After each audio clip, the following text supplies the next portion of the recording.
2018. I'm 55 years old, and I'm gonna tell you one thing. I was walking to get my birthday stockings one day, but I knew about the school because I went to a school called 100 Oak Street. And then when I came here one day and I got my stockings, something told me, Raymond, you gotta go on and get another trade in here. This is my 4th trade that I accomplished. And I hope all of y'all accomplish your trades.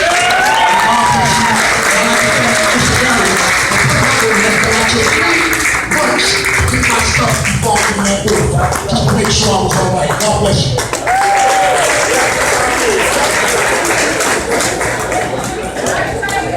Let's go back in. We're going to do this the graduate way.